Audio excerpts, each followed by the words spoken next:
नमस्कार। मैं ओम पटले सर, आप देख रहे हैं Om Patle sir 9th MSc math science English channel. तो इसके पहले फर्स्ट वाली क्लास आपने देखी होगी। फर्स्ट क्लास में क्लास 10th क्लास 10वीं का साइंस का सेकेंड चैप्टर अम्ल क्षारक एवं लवण के बारे में हम पढ़ रहे हैं। फर्स्ट चैप्टर में अपने आधा भाग इसका जो है लगभग अपने अध्ययन कर लिया था, समझ लिया था। आधा भाग जो है अब सेकंड वाले पार्ट में, सेकंड वाले आपने थंबनेल में देखा, ये जो क्लास 2 है, सेकंड वीडियो है, इसमें हम पढ़ेंगे। तो आज हम बात करेंगे इस क्लास में अम्ल एवं क्षारक विलयन की प्रबलता। इसके पहले का जो है हमने फर्स्ट वाले पार्ट में, फर्स्ट क्लास 1 में देख लिया था आप लोगों ने। सेकंड यहाँ पे देखेंगे अम्ल एवं क्षारक विलयन की प्रबलता। तो सबसे पहले सार्वत्रिक सूचक क्या होते हैं उसको समझेंगे। सार्वत्रिक सूचक वे सूचक होते हैं, यह अनेक सूचकों का मिश्रण होता है। यह किसी विलयन में हाइड्रोजन आयन यानी H+ की विभिन्न सांद्रता को विभिन्न रंगों में प्रदर्शित करता है, व्यक्त करता है। इसको सार्वत्रिक सूचक कहा जाता है। सार्वत्रिक सूचक का मतलब सब जगह इस्तेमाल होने वाले सार्वत्रिक सूचक, ठीक है। इसमें सबसे महत्वपूर्ण बात हम पढ़ेंगे यहाँ पर पीएच स्केल या पीएच पैमाने के बारे में कि पीएच स्केल क्या होता है। ये बहुत ही महत्वपूर्ण है, इंपॉर्टेंट है, ठीक है। ये जो है इंपॉर्टेंट है 2024 के लिए, इसको मार्क करेंगे। 2024 में ये आपको पूछ सकता है। 2023 और 24 का नया सिलेबस जो आप लोगों का एनसीईआरटी का हुआ है, चेंज हुआ है, उसके हिसाब से आपके जो सिलेबस में है वो चीजें हैं। तो पीएच स्केल यहाँ पे आप देख रहे हो पीएच, पी स्मॉल रहेगा, एच कैपिटल, एस थोड़ा सा ऊपर लिखते हैं इस तरह से। तो पीएच स्केल या ये हिंदी में बोलेंगे स्केल को पैमाना। तो पीएच स्केल या पीएच पैमाना क्या होता है इसके बारे में हम यहाँ जानेंगे। ये जो पीएच स्केल या पैमाना है ये कोई यंत्र नहीं होता है, जैसे कि आप लोगों को मालूम है। जैसे मान लो ये एक स्केल होता है जिसको अपन लंबाई या दूरी नापने के लिए प्रयोग करते हैं। छोटा स्केल 5 सेंटीमीटर का है, एक बड़ा स्केल भी इसका आता है जो 1 फुट यानी 30 सेंटीमीटर का होता है। तो ऐसा कोई स्केल है, जैसे मान लीजिए कोई थर्मामीटर होता है, जैसे थर्मामीटर आप लोगों ने देखा है, थर्मामीटर तापमापी इसको बोलते हैं। ऐसा ही भौतिक कोई स्केल यानी कोई पैमाना या कोई यंत्र नहीं होता है जो पीएच स्केल है। वो एक मापदंड है, बस कोई स्केल नहीं होता। आप किस दुकान में जाएंगे भैया पीएच स्केल देना, तो कोई स्केल आपको नहीं मिलेगा, ऐसा कोई स्केल होता नहीं। एक मापदंड है, एक पैमाना मात्र है। ये क्या होता है ये समझेंगे।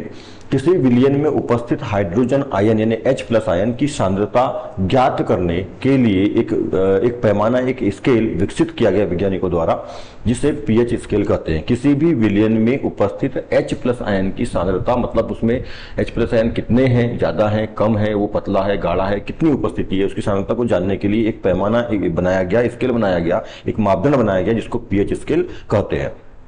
पीएच में पी, ये जो पीएच है उसमें पी का क्या मतलब होता है। तो पीएच में पी का मतलब होता है पुषांश। इसको पोटेंज नहीं पढ़ेंगे, POTENZ, पोटेंज नहीं पढ़ेंगे, इसको पुषांश पढ़ते हैं, क्योंकि ये एक जर्मन शब्द है। तो इसको जर्मन शब्द में पोटेंज नहीं पढ़ेंगे। यदि आप इसको इंग्लिश में पढ़ेंगे तो पोटेंज पढ़ेंगे, पर ये जर्मन शब्द है, इसको पुषांश बोलते हैं, पोटेंज नहीं बोलते। लिखा है हिंदी में पुषांश, ठीक है। पोटेंज यानी कि पुषांश, ठीक है।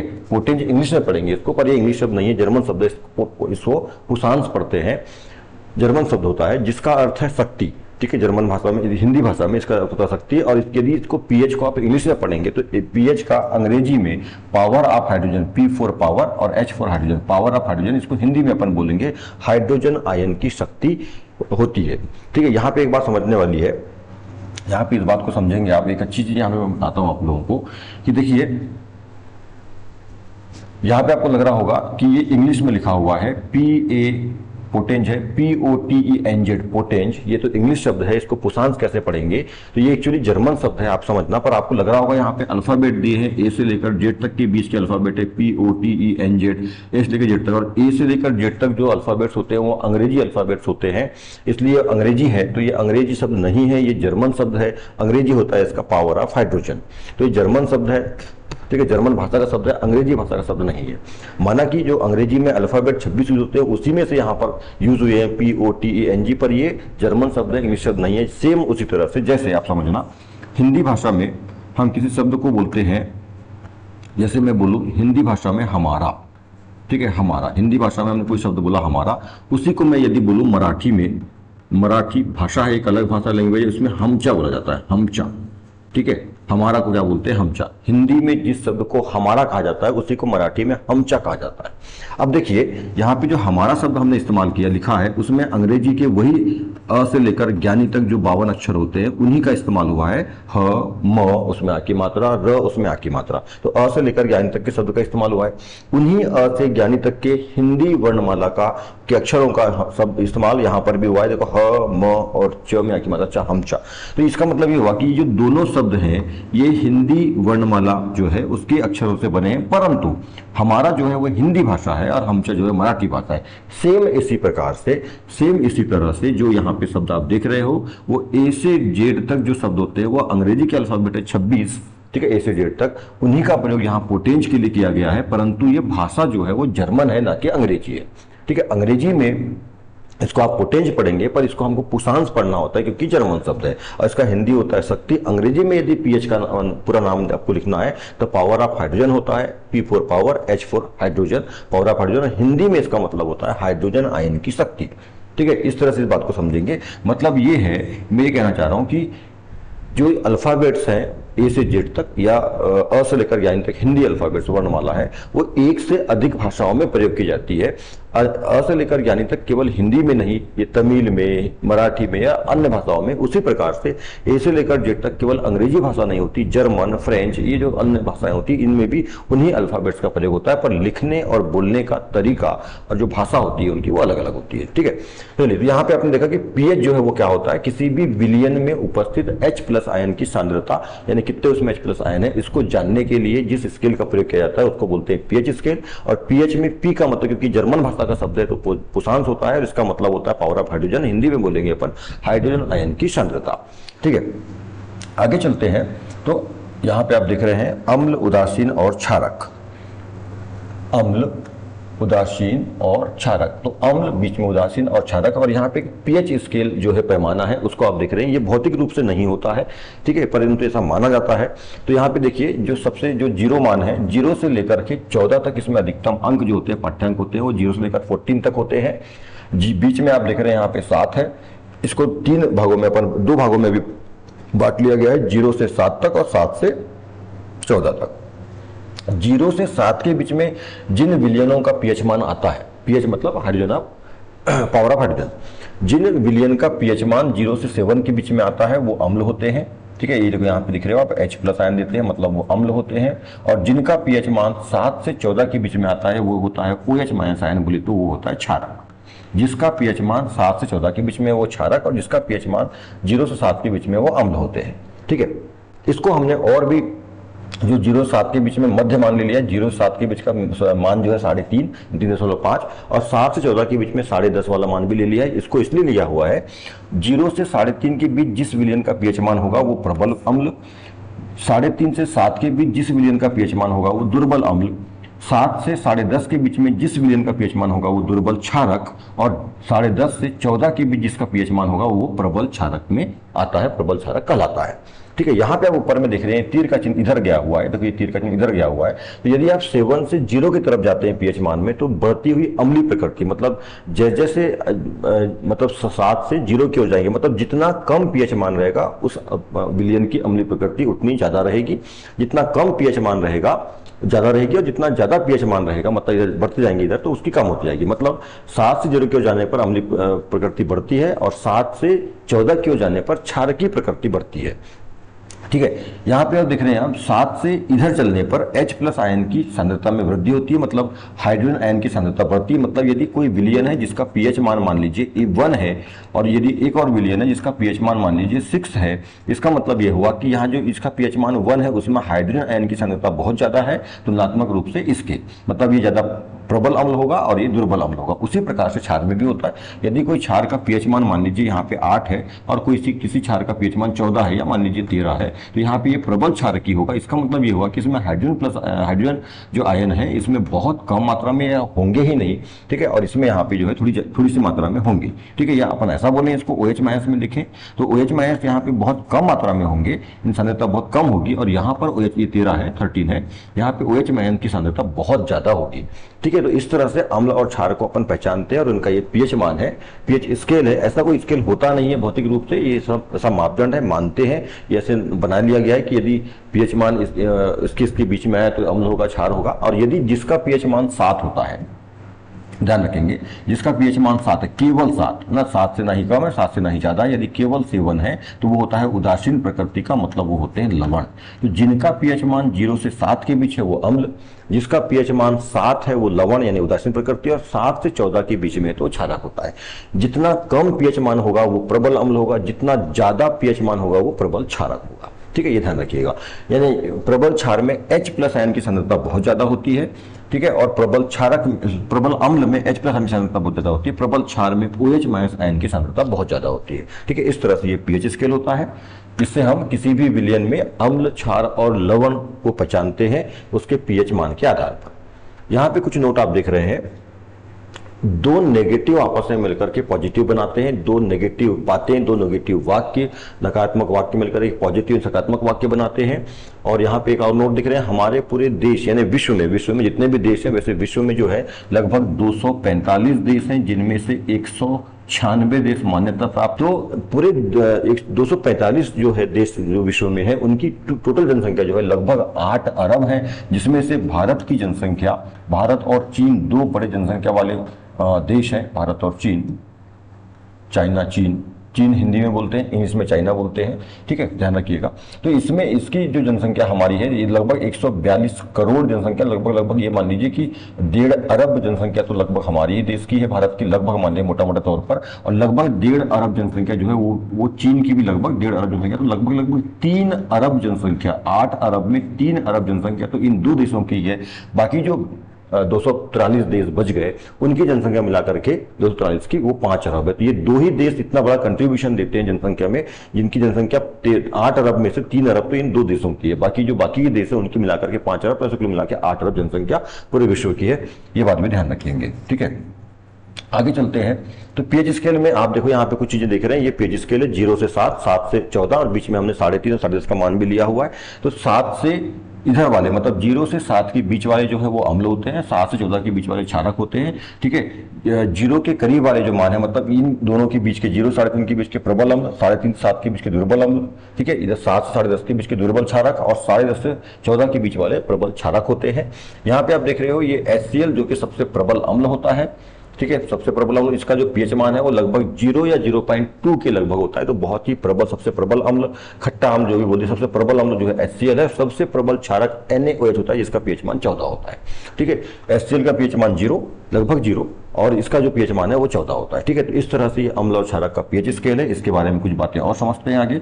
अम्ल का पीएच मान 0 से 7 के बीच में होता है, उदासीन, कोई भी उदासीन यानी लवण जो है उसका पीएच मान केवल 7 होता है, और क्षारक का पीएच मान जो है 7 से 14 के बीच में होता है। ये बात को आप ध्यान रखेंगे।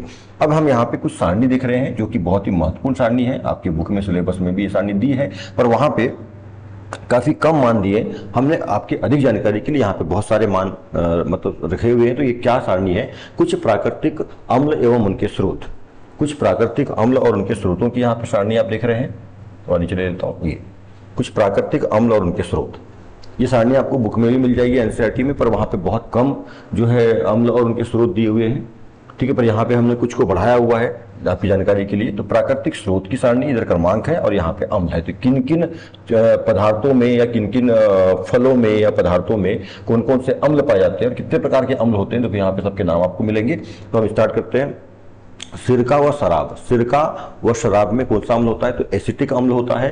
संतरा और नींबू में सिट्रिक अम्ल होता है। इमली और अंगूर में टार्टरिक अम्ल होता है। टमाटर में ऑक्जेलिक अम्ल होता है। दूध, दही, फल में लैक्टिक अम्ल होता है। चींटी का जो डंक होता है, चींटी जो होती है आंट, उसके डंक में मेथोनिक अम्ल होता है। सेब यानी एप्पल में मैलिक अम्ल होता है। नेटल की पत्ती का डंक जो होता है, नेटल की पत्ती होती है, कटीली कटीली पत्ती होती है, काटे काटे रहते हैं उसके किनारे ऊपर, उसके जो डंक बोलते हैं उसको, उसमें मेथोनिक अम्ल होता है, जिसके बारे में हम आगे भी पढ़ेंगे। अमाशय रस यानी पेट, जो अमाशय हमारा होता है, पेट होता है, उसमें जो रस निकलता है उसमें हाइड्रोक्लोरिक अम्ल होता है। चाय में टैनिक अम्ल होता है। ठीक है, चाय पत्ती में जो है टैनिक अम्ल होता है। विटामिन सी, ऐसे पदार्थ जिनमें विटामिन सी पाया जाता है उसमें एस्कॉर्बिक अम्ल होता है। लाल चींटी के डंक में फार्मिक अम्ल होता है। जठर रस जो हमारे भोजन में मिलता है, जठर रस, उसमें गैस्ट्रिक अम्ल होता है। जो पाचन रस है उसमें एमिनो अम्ल होता है। आंसू जो होते हैं अपने यहाँ पे जो टीयर्स होते हैं आंसू, उसमें सियालिक अम्ल होता है। बैटरी में सल्फ्यूरिक अम्ल होता है। अमरूद यानी जो जाम फल होता है, अमरूद यानी जाम, जिसको जाम बोलते हैं, और गोवा भी बोलते हैं। ठीक है, गोवा या गोवा। अमरूद में सिट्रिक अम्ल होता है। प्याज और लहसुन में एलिसिन अम्ल होता है, पालक में ऑक्जेलिक अम्ल होता है। तो यहाँ पे मैंने अधिकतम मतलब 19, यहाँ पे नीचे भी है क्या, नहीं इतनी है, तो आपकी बुक में जो है कम दिया है, पर मैंने यहाँ पे बहुत सारी आपकी जानकारी के लिए और अम्ल जोड़ दिए हैं। तो इस तरह से आपकी अम्लों की पूरी सारणी है, कौन कौन से चीज़ों में कौन कौन से अम्ल पाए जाते हैं, किस किस पदार्थ में कौन कौन से अम्ल पाए जाते हैं, यहाँ पे आप देख सकते हैं। ठीक है, कुछ बातें आप यहाँ पे देख रहे हैं। सबसे प्रबल अम्ल HCl होता है और सबसे प्रबल क्षारक NaOH होता है, जो मैंने पहले भी आपको बताया। ये खाद्य और खाद्य के बारे में पहले बता चुका हूं मैं आप लोगों को इसके पहले वाले वीडियो में। खाद्य या खाद जो है उसका मतलब भोजन होता है, खाद्य या खाद्य, ठीक है। ये खाद्य ऐसा भी लिखते हैं, ऐसा भी लिखते हैं, इसका मतलब भोजन होता है, भोजन युक्त पदार्थ को खाद्य बोलते हैं। और खाद मतलब उर्वरक जो अपन खेतों में डालते हैं उसको बोलते हैं उर्वरक, ठीक है। एक सारणी और यहाँ पे आप देख रहे हैं, एक सारणी आप यहाँ पे आप देख रहे हैं, ये पदार्थ है, उनका पीएच मान और उनकी प्रकृति यहाँ पे दिया हुआ है। पदार्थ, उनके पीएच मान और उनकी प्रकृति। तो कुछ के बारे में, कुछ प्रमुख पदार्थ और उनके पीएच मान के बारे में जानेंगे, जो कि अपने को एक पुस्तक में, अपनी एनसीईआरटी सिलेबस में इसकी सारणी दी हुई है, ठीक है। तो अम्ल सबसे पहले देखते हैं हाइड्रोक्लोरिक अम्ल, जो कि HCl सूत्र होता है इसका, जो कि सबसे प्रबल अम्ल होता है। इसका जो पीएच मान है वो 0 या 0.2, लगभग 0 ही मान लीजिए, 0 या 0.2, ये प्रबल अम्लीय प्रकृति का होता है। जठर रस, इसका जो पीएच मान होता है 1.2, ये भी प्रबल अम्लीय प्रकृति का होता है। नींबू का रस 2.2, ये भी प्रबल अम्लीय प्रकृति का होता है। टमाटर का रस 4.5, 4.5 इसका पीएच मान होता है, ये भी अम्लीय प्रकृति का होता है। कॉफी जो है, जो अपन पीते हैं कॉफी, 4.5 से 6 इसका पीएच मान होता है, ये दुर्बल प्रकृति का होगा। चाय जो है उसका पीएच मान 4 से 5.5 के बीच में होता है, ये भी दुर्बल अम्लीय प्रकृति का होता है। गाजर का जो रस है वो 6.2 इसका पीएच मान होता है, ये भी दुर्बल अम्लीय प्रकृति का होगा। लार खाने के पहले, यानी खाना खाने, भोजन करने के पहले जो लार होता है उसका पीएच मान 6.5 होता है, जो कि अम्लीय प्रकृति होती है। 7 के पहले है तो अम्ल, 7 के बाद है तो वो होता है क्षारकीय, ठीक है। नेक्स्ट पे आते हैं, तो लार हो गया। शुद्ध जल, हाँ ये बहुत पूछता है, देखो ये पहले पूछा हुआ भी, यहाँ पे आप देख रहे थे 2019 में 1 नंबर में, 2020 में 1 नंबर में, दोनों साल लगातार शुद्ध जल का पीएच मान पूछा हुआ है। और रक्त का भी बहुत पूछता है, तो शुद्ध जल का पीएच मान जो है 7 होता है, ये उदासीन प्रकृति होती है। रक्त जो है हमारा, जो ब्लड है, खून है, उसका पीएच मान होता है 7.4, जो कि दुर्बल क्षारकीय प्रकृति होती है। लार खाने के बाद, यहाँ पे हमने देखा लार खाने के पहले उसका पीएच मान 6.5 होता है, अम्लीय प्रकृति, पर खाने के बाद जो हमारा लार है वो क्षारकीय प्रकृति में बन जाता है।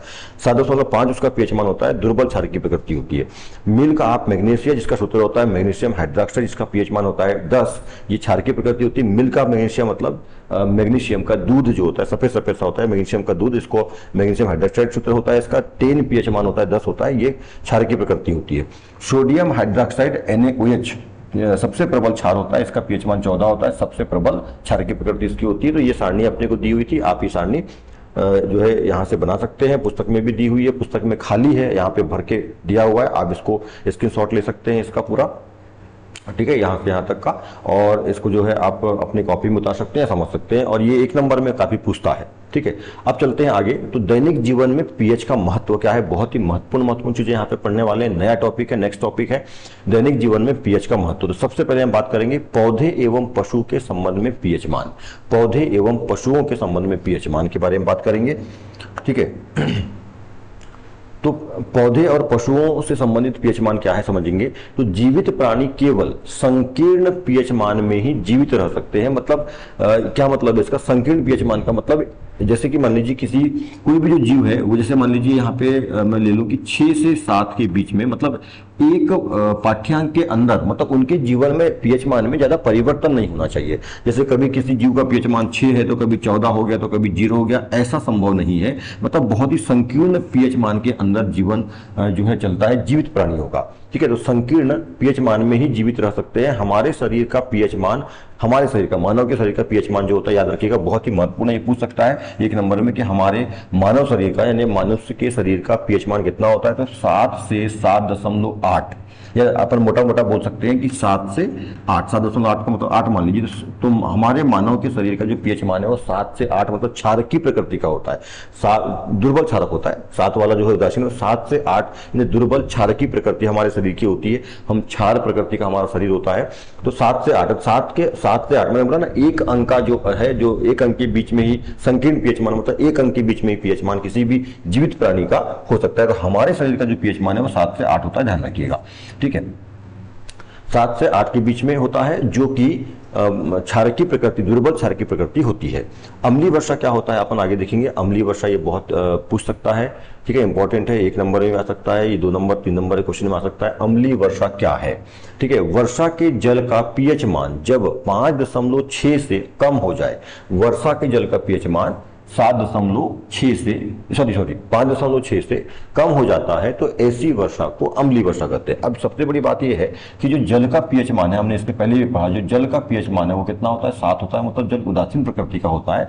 परंतु ठीक है, जल का पीएच मान 7 से कम हो जाए, 5.6 हो जाए, 5.6 हो जाए मतलब दुर्बल अम्लीय प्रकृति आ जाए, अम्लीय जल हो जाए। जबकि जल कैसा होता है, उदासीन होता है, पर उसका पीएच मान घट करके 5.6 मतलब अम्लीय प्रकृति का हो जाए, तब उसको अम्लीय वर्षा कहते हैं। अम्लीय वर्षा होने पर नदी, तालाब एवं समुद्रों के जीवों का जीवन स्तर खतरे में पड़ जाता है, मतलब उनको बहुत हानि होती है, ठीक है। तो ये अम्लीय वर्षा हो गई। कुछ बातें यहाँ पे नोट है, ध्यान रखेंगे। शुक्र का वायुमंडल सल्फ्यूरिक अम्ल के मोटे श्वेत एवं पीले बादलों का बना होता है। तो ये 1 नंबर में आपको प्रश्न आ सकता है कि जो शुक्र ग्रह है, हम पृथ्वी ग्रह पर रहते हैं, हमसे पहले जो हमारे तरह ही दिखने वाला जिसको शुक्र ग्रह है, जिसको पृथ्वी की बहन या पृथ्वी के समान ग्रह भी बोलते हैं, और प्रश्न भी आता है कि पृथ्वी की बहन किसको बोलते हैं, पृथ्वी के समान ग्रह कौन सा है, तो शुक्र है ना। पर वहां पे जीवन संभव नहीं है क्योंकि शुक्र के वायुमंडल में, शुक्र ग्रह के वायुमंडल में सल्फ्यूरिक अम्ल होता है।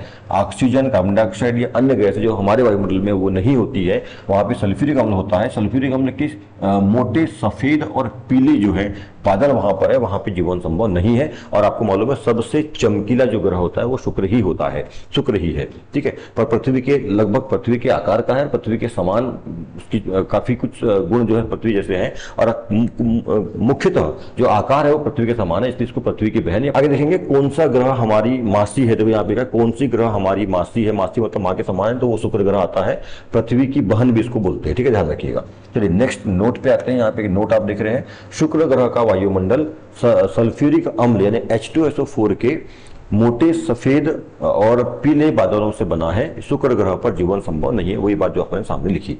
अब आते हैं दूसरे पॉइंट पर, जो हमारे जीवन में पीएच का इस्तेमाल है, उपयोग है, उसमें दूसरे पॉइंट में आते हैं। तो हमारे पाचन तंत्र का पीएच मान, हमारा जो पाचन सिस्टम है, डाइजेशन सिस्टम है, उसका पीएच मान क्या होता है, ये बहुत ही इंपॉर्टेंट है IMP 2024 के लिए, ठीक है। समझते हैं पाचन तंत्र में पीएच का क्या रोल है। हमारे पाचन तंत्र का पीएच मान कभी 7 से कम तो कभी 7 से ज्यादा होता है, कभी 7 से कम 7 से ज्यादा, मतलब कभी उदासीन से कम हो जाता है, उदासीन से कभी ज्यादा हो जाता है, मतलब कभी दुर्बल अम्लीय तो कभी दुर्बल क्षारकीय प्रकृति का हो जाता है। पेट यानी उदर, ठीक है, उदर जो होता है, उदर को अपन पेट बोलते हैं, यानी मुख्यतः जो पेट है वो अमाशय होता है हमारा, जिसको है ना स्टोमक जो है, अमाशय जो है उसको मुख्यतः अपन पेट या उदर बोलते हैं। में हाइड्रोक्लोरिक अम्ल यानी HCl उत्पन्न होता है, अम्ल उत्पन्न होता है, जो भोजन को अम्लीय माध्यम प्रदान करता है। अमाशय से पहले एवं बाद में भोजन का जो माध्यम होता है वो क्षारकीय होता है। जब हमारा भोजन अमाशय से पहले हमारे मुंह में, और अमाशय से पहले इधर जो होता है वो अम्लीय माध्यम में होता है, सॉरी क्षारकीय माध्यम में होता है, और अमाशय के बाद भी छोटी आंत बड़ी आंत में जो भोजन होता है वो हमारा क्षारकीय माध्यम होता है। पर जब उदर यानी पेट यानी अमाशय में जब भोजन होता है तो अम्लीय माध्यम होता है, क्योंकि अमाशय जो है वो हाइड्रोक्लोरिक अम्ल सिक्रेट करता है, उत्सर्जन करता है, और भोजन में यहाँ पे अम्ल मिलता है और वो अम्लीय माध्यम होता है, ठीक है। कुछ जो हार्मोन्स हैं, कुछ जो लार हैं, जो हार्मोन्स हैं, या कुछ जो पदार्थ हैं वो अम्लीय माध्यम में अपना काम करते हैं, तो कुछ पदार्थ जो है क्षारकीय माध्यम में करते हैं। तो सबके लिए अपना अपना माध्यम उपलब्ध कराते हैं। तो अमाशय में जो हमारा भोजन होता है वो अम्लीय माध्यम में होता है, ध्यान रखिएगा। और क्यों होता है, क्योंकि हमारा जो अमाशय है, पेट उदर जिसको अपन बोलते हैं, वो हाइड्रोक्लोरिक अम्ल यानी HCl अम्ल उत्पन्न करता है, इसलिए हमारा भोजन वहां पे खट्टा खट्टा मतलब जो है होता है, ठीक है। आगे चले तो HCl अम्ल पेट को हानि पहुंचाए बिना, हाइड्रोक्लोरिक अम्ल पेट को बिना हानि पहुंचाए भोजन के पाचन में सहायक होता है। अपच की स्थिति में पेट अत्यधिक मात्रा में अम्ल उत्पन्न करता है। अपच का मतलब भोजन का न पचना अपच कहलाता है। अम्ल उत्पन्न करता है जिसके कारण पेट में दर्द एवं जलन होती है। इसके उपचार के लिए, इसके इलाज के लिए एंटीसिड, ध्यान रखिएगा, इसका एंटीसिड जैसे क्षारों का उपयोग करते हैं। एंटीसिड एक दवाई होती है अपच को दूर करने के लिए, अपच के इलाज के लिए क्षार होता है, इसमें क्षारों का उपयोग करते हैं। यह एंटीसिड अम्ल की अधिक मात्रा को उदासीन कर देता है। ये जो एंटीसिड दवाई है ये अम्ल की अधिक मात्रा को उदासीन कर देता है। एंटीसिड में मैग्नीशियम हाइड्रोक्साइड यानी मिल्क ऑफ मैग्नीशिया, जिसका सूत्र होता है MgOH whole twice, magnesium hydroxide, इसके बारे में आपने अभी पढ़ा था, जिसका पीएच मान 10 होता है। मैग्नीशियम हाइड्रोक्साइड, मिल्क का मैग्नीशियम मतलब मैग्नीशियम का दूध सफेद सफेद सा होता है। सूत्र होता है इसका MgOH2, ये मिल्क का मैग्नीशियम, जिसका पीएच मान 10 होता है। जैसे दुर्बल क्षारक का प्रयोग करते हैं।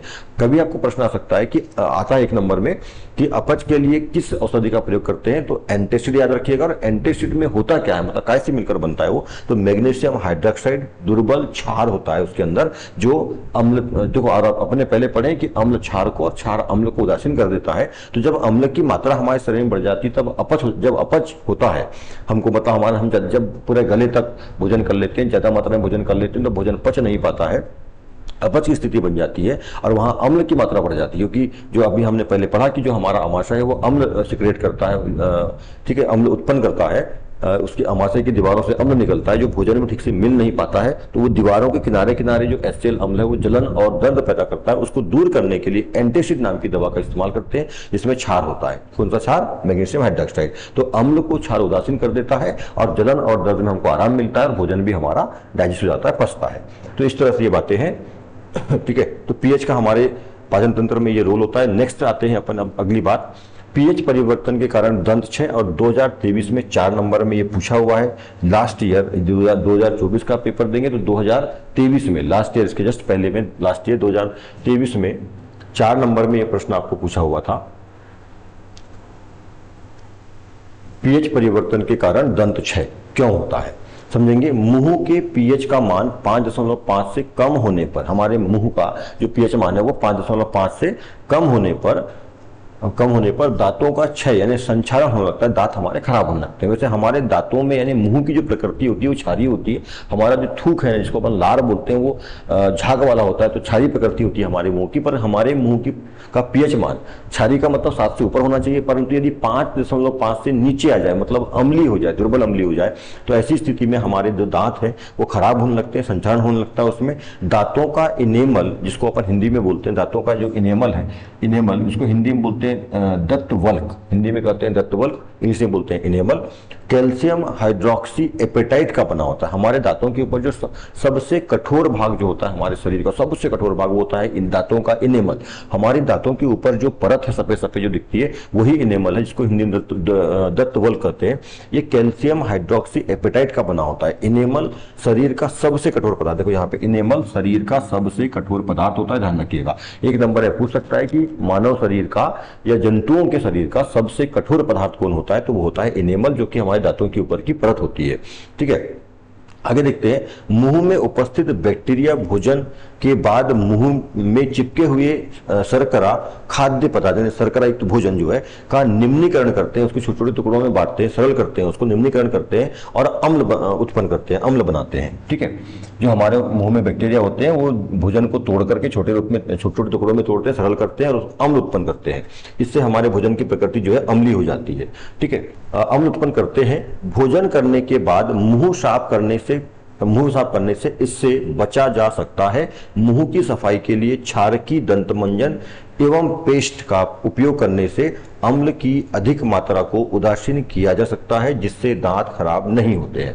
तो आप लोगों को मालूम है कि हम जब रोज सुबह या शाम ब्रश करते हैं तो सुबह तो मुख्यतः करते हैं, शाम को भी खाना खाने के बाद, शाम को जो है रात में, मतलब खाना खाने के बाद ब्रश करके ही आपको सोना चाहिए। हल्के हाथों से ब्रश करना चाहिए, 1 मिनट के लिए हल्के हाथों से कर सकते हैं। हल्का सा पेस्ट लेकर के सुबह तो आप भयंकर तरीके से करते ही हैं, सुबह भी बहुत ज्यादा देर तक ब्रश नहीं करना चाहिए, 1 से 2 मिनट ही ब्रश करना चाहिए हल्के हाथों से। और ब्रश सॉफ्ट हो इसलिए उसको गर्म पानी में डुबा लें। जब सुबह ब्रश आप करते हैं तो ब्रश के जो दांतें होते हैं, मतलब उसमें जो ब्रश होता है, जो ब्रश है वो हार्ड हो जाता है, तो उसको करने से पहले थोड़ा गर्म पानी में 4 सेकंड के लिए डुबा के रख लीजिए, सॉफ्ट हो जाएंगे उसके जो ब्रश है। उसके ऊपर हल्का सा पेस्ट लेकर के, पूरा जम के पेस्ट न लें, हल्का सा पेस्ट निकल के हल्के हाथों से हर एक तरीके से, हर एक एंगल से दांतों को साफ कर लें हल्के हाथों से। यदि आप बहुत भारी मात्रा में उसको भारी हाथों से रगड़ेंगे तो दांत खराब होते हैं, मसूड़े करते हैं और दांतों में गेप बनता है, जो दांतों को क्षरण और खराब करने और उसको उनको पोले करने के लिए करता है वो।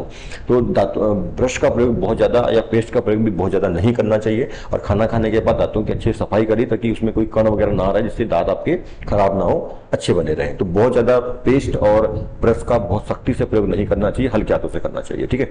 हाँ, यहाँ पे बात यह है कि हमारा जो मुंह है वो अम्ल उत्पन्न करता है, भोजन के निम्नीकरण के कारण वो जो है अम्ल बनाता है, शर्करा जो है अम्ल बनाता है, वो अम्लीय प्रकृति होने के कारण हमारे भोजन का दांतों का जो है क्षय होता है। तो उससे बचने के लिए हम क्षारकी दंत मंजन या पेस्ट का प्रयोग करते हैं। तो आपने देखा होगा जो भी हम पेस्ट जब अपन करते हैं तो उससे बहुत सारी झाग निकलती है, और जिन चीजों से झाग निकलती है वो क्षार होता है। तो पेस्ट क्षारीय प्रकृति के होते हैं, और क्षारीय प्रकृति इसलिए होते हैं ताकि वो अम्ल की मात्रा को उदासीन कर दे। हमारे मुंह में जैसे हम रात भर सोते हैं, जब सुबह उठते हैं तो मुंह में लार जो है वो बहुत सारा अम्ल बना देता है, जिससे दांत खराब होते हैं, मुंह में स्मेल बदबू भी आती है। उससे बचने के लिए हम क्षारकी पेस्ट का इस्तेमाल करते हैं, है ना। और वो हम उसके बाद हमारा जो मुंह है वो अम्ल को खत्म कर देता है, क्षार खत्म कर देता है। क्षार जो है अम्ल को उदासीन करता है और हमारे दांतों की सुरक्षा होती है, हमारे दांत खराब होने से बचते हैं, सफेदी भी आती है उसमें। ये सब चीजें पर बहुत ज्यादा इस्तेमाल ना करें ब्रश का और पेस्ट का, क्योंकि दांत खराब भी होते हैं इससे। ठीक है, आगे हम चलेंगे तो आगे हम बात करते हैं अब नेक्स्ट पशुओं। हाँ जी, यहाँ पे एक नोट है, यहाँ पे एक नोट ध्यान रखिएगा। अच्छी फसल के लिए मिट्टी का पीएच मान 5.5 से 7 होना चाहिए। यदि जो अच्छी फसल चाहते हैं तो उसमें एक नंबर में आपको पूछ सकता है कि अच्छी फसल के लिए मिट्टी का पीएच मान कितना होना चाहिए। तो याद रखिएगा, अच्छी फसल के लिए मिट्टी का पीएच मान 5.5 से 7, मतलब 5.5-7 का मतलब दुर्बल अम्लीय प्रकृति का होना चाहिए, अर्थात मिट्टी की प्रकृति दुर्बल अम्लीय होनी चाहिए। ठीक है, ये किसान को ध्यान रखना होता है कि हमारी फसल अच्छी हो, इसके लिए उसका जो पीएच मान है मिट्टी का वो 5.5 से 7 के बीच होना चाहिए, मतलब दुर्बल अम्लीय प्रकृति का होना चाहिए, तभी फसल अच्छी हो पाएगी। उसके लिए वो जो है वैज्ञानिक जो है कृषि लैब होती है, वहां पे जाके अपनी मिट्टी को चेक करा सकते हैं कि हमारी मिट्टी का पीएच मान जो है कितना है। यदि मान लीजिए उस मिट्टी का पीएच मान बहुत ज्यादा अम्लीय है तो वहां पे चूना या कुछ ऐसी चीजों का प्रयोग करके उसको क्षारकीय मतलब जो है उसका अम्ल ज्यादा मात्रा हो जाए तो उसको अम्लीय प्रकृति को दूर करने के लिए क्षार का प्रयोग करते हैं, जिससे कि अम्ल और क्षार उदासीन हो जाता है। आगे इसके बारे में हम यहाँ पे बात करेंगे, समझेंगे। उधर मतलब पेट यानी आमाशय होता है, ये बात हमने समझ ली। नेक्स्ट चीज पे आते हैं, पशुओं एवं पौधों द्वारा उत्पन्न रसायनों से आत्मरक्षा। ये भी बहुत इंपॉर्टेंट है, 2024 के आईएमपी है। तो सबसे पहले समझते हैं, यहाँ पे बात करेंगे हम पहले पशुओं की। सबसे पहले हम यहाँ पे बात करेंगे पशुओं की। देखो यहाँ पे पशु और पौधे दोनों के द्वारा उत्पन्न रसायन से आत्मरक्षा, खुद की रक्षा के लिए, सुरक्षा के लिए पशु और पौधे क्या करते हैं। तो पहले हम यहाँ पे पशु की बात करेंगे। पशु में हमने यहाँ पे जो आपका सिलेबस है, बुक है, उसमें मधुमक्खी के बारे में दिया हुआ है। तो मधुमक्खी का जो डंक होता है, मधुमक्खी का डंक जो कि शहद बनाने, मधु मतलब होता है शहद, मधुमक्खी मतलब शहद बनाने वाली मक्खी।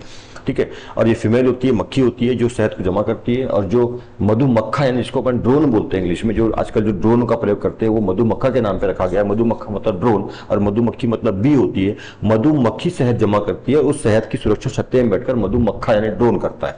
तो मधुमक्खी का डंक एक अम्ल छोड़ता है जिसके कारण दर्द एवं जलन होती है। मतलब जहां पे मधुमक्खी जो, यदि मान लो मधुमक्खी काट ले, हमारे हाथों में काट ले, हमारे सर पे कभी काट ले, जहां पर भी काटती है, तो जहां पे वो डंक मारती है वहां पे एक अम्ल छोड़ती है, और उस अम्ल के कारण हमको बहुत तेज जलन और दर्द होता है। अब इससे बचने के लिए हम क्या करें।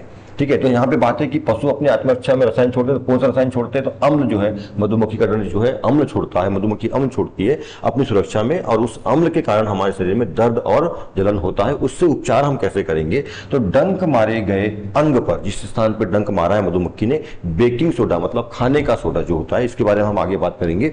बेकिंग सोडा खाने से, हमारे किचन में खाने का सोडा होता है जिसको हम पकवान में डालते हैं, उसको सॉफ्ट और कुरकुरा फूलने के लिए, पूरी रोटी वगैरह में जो भी है पकवानों में डालते हैं। बेकिंग सोडा या खाने का सोडा होता है, जैसे दुर्बल क्षारक का उपयोग करने से आराम मिलता है। जहां पे मधुमक्खी ने डंक मारा है वहां पे बेकिंग सोडा ने, खाने का सोडा लगा दीजिए तो आपको जलन और दर्द में आराम मिलता है। ठीक है, ये तो हो गई मधुमक्खी ने पशुओं की बात।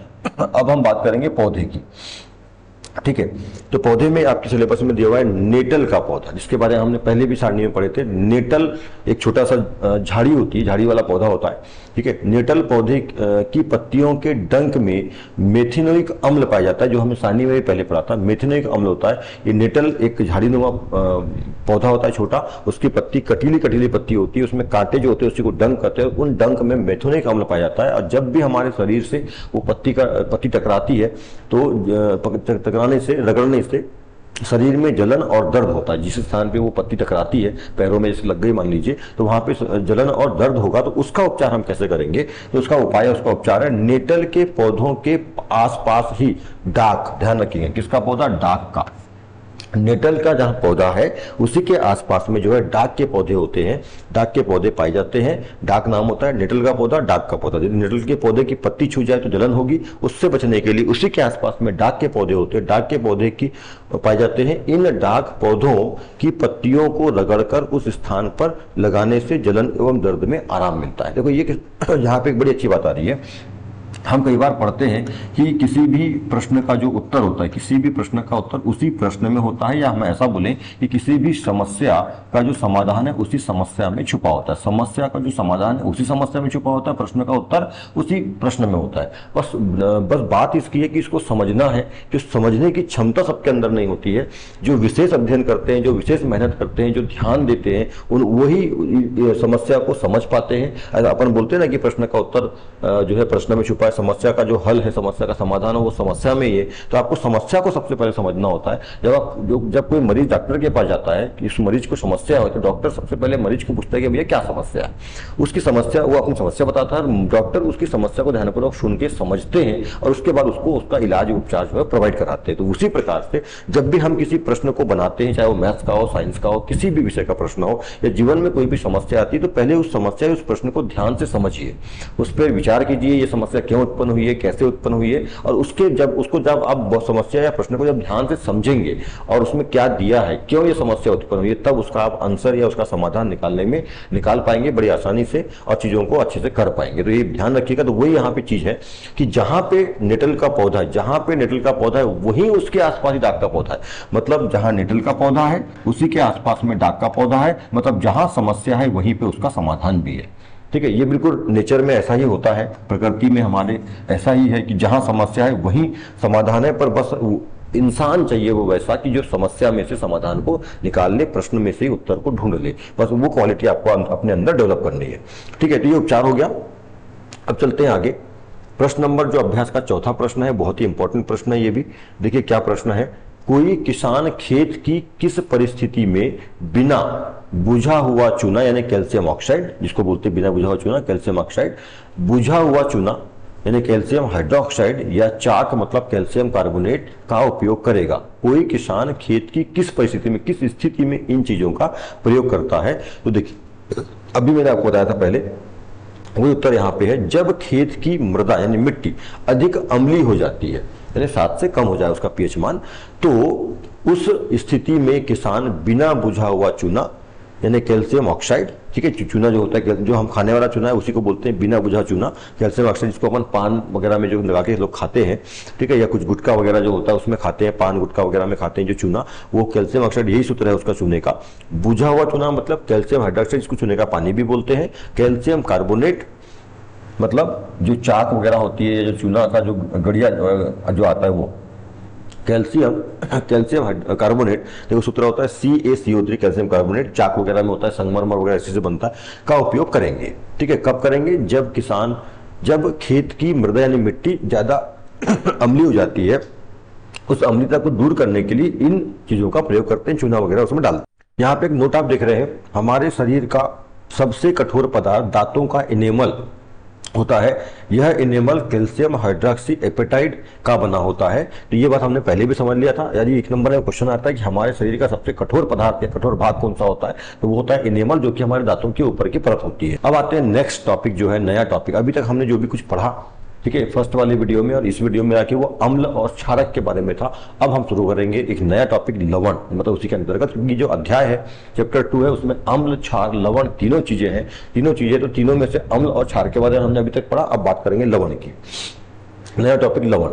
तो लवण यानी साल्ट यानी नमक, वे रासायनिक यौगिक जो न H+ आयन से प्रारंभ होते हैं, मतलब जो न ही H+ आयन देते हैं, न ही S से प्रारंभ होते हैं, और न ही OH- आयन से देते हैं, और ना OH- से खत्म होते हैं, समाप्त होते हैं, लवण कहलाते हैं। मतलब ऐसे यौगिक जो न ही घोलने पर H+ आयन देते हैं, न ही OH- आयन देते हैं, और यौगिकों में जो न ही S शुरू होते हैं, न ही OH से खत्म होते हैं, ऐसे यौगिकों को, ऐसे पदार्थों को लवण कहते हैं।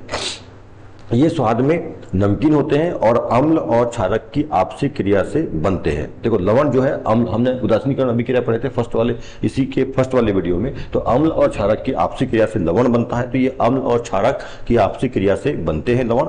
लवण परिवार में अनेक यौगिक आते हैं, बहुत सारे यौगिक हैं लवण परिवार में। सबसे प्रमुख और पहला जो यौगिक है या रसायन है जो पूरे लवण परिवार को व्यक्त करता है वो है नमक, यानी साधारण नमक, जिसका जो है सोडियम क्लोराइड। ठीक है, साधारण नमक सोडियम क्लोराइड NaCl होता है सबसे प्रमुख लवण। जैसे सबसे प्रमुख अम्ल HCl है, जैसे सबसे प्रमुख क्षार NaOH है, वैसे सबसे प्रमुख लवण कौन है? NaCl sodium chloride. नमक जो हम भोजन में अपने घरों में इस्तेमाल करते हैं, सफेद नमक, ये सफेद नमक को सफेद जहर भी कहते हैं, क्योंकि नमक जो है BP जैसे बीमारियों को बढ़ाता है। तो घर में कोशिश करें कि ये जो हम साधारण नमक NaCl खाते हैं इसका प्रयोग कम से कम करके सेंधा गेंदा जो नमक होता है या काला नमक होता है उसका प्रयोग खाने में करना चाहिए। तो हम कभी भी BP या थायराइड या ऐसी कई बीमारियों से हम बच सकते हैं। ये सफेद जो नमक होता है इसको बड़ा प्यूरिफाइड और आयोडाइज नमक खाने के लिए बेचने वाले तो क्या अपना प्रचार करने के लिए जो हमको ऐसा नमक खाओ, बारीक नमक खाओ, टाटा नमक खाओ प्रचार करते हैं, पर ये नमक बहुत हानिकारक होते हैं। हमको चीनी का प्रयोग बहुत से कम करना चाहिए। हम जो घरों में खाते हैं वो शक्कर नहीं होती, चीनी होती है। शक्कर का प्यूरिफाइड रूप होता है वो चीनी, और चीनी और नमक दोनों को सफेद जहर कहते हैं, धीमा जहर, स्लो पॉइजन कहा जाता है। तो नमक जो कि सफेद होता है साधारण नमक NaCl, और जो चीनी होती है सफेद चीनी, उसका प्रयोग भोजन में कम से कम करना चाहिए। हो सके तो बिल्कुल मत करिए। चीनी के स्थान पे गुड़ का प्रयोग करिए, शक्कर के स्थान पे गुड़ का प्रयोग करिए, और नमक के स्थान पे सेंधा गेंदा या काले नमक का प्रयोग करिए। जीवन में बहुत सारी बीमारियां, शुगर, डायबिटीज, थायराइड कभी भी नहीं होगा, इस बात का ध्यान रखिए। या करते भी तो कम से कम करिए, और हो सके तो बिल्कुल छोड़ दीजिए, क्योंकि मैंने जो है अपने जीवन में इसको छोड़ दिया है। मैं चीनी शक्कर का बहुत कम प्रयोग करता हूँ, चाय गुड़ की पीता हूँ, जो मिठाइयाँ है वो गुड़ वाली बनी पीता हूँ। नमक में भी बहुत कम घरों में इस्तेमाल हम इसको करते हैं, ज़्यादातर सेंधा गेंदा नमक का प्रयोग करते हैं। इससे डायबिटीज, शुगर वगैरह की बीमारी आपको बिल्कुल कभी भी नहीं होगी। ठीक है, तो इसका आप ध्यान रखेंगे। इसी के अंतर्गत आगे चलते हैं लवणों का pH मान। सभी लवणों का pH मान 7 से कम होता है। जितने भी लवण है उनका pH मान 7 होता है, 7 से कम, 7 होता है, 7 से कम तो हम लोग हो जाएगा। तो सभी जितने भी लवण होते हैं जो उदासीन प्रकृति के होते हैं उनका pH मान 7 होता है। ये उदासीन प्रकृति के होते हैं, अर्थात जो न ही अम्ल होते हैं न ही क्षारक होते हैं, वो लवण होते हैं। ठीक है, साधारण नमक के बारे में जानेंगे। साधारण नमक क्या होता है इसके बारे में आप जानते हैं, जो अपन घरों में भोजन के रूप में भोजन में इस्तेमाल करते हैं नमकीन स्वाद के लिए। नमक बहुत कम मात्रा में डलता है और बहुत जरूरी होता है स्वाद के हिसाब से सब्जी में, भोजन में।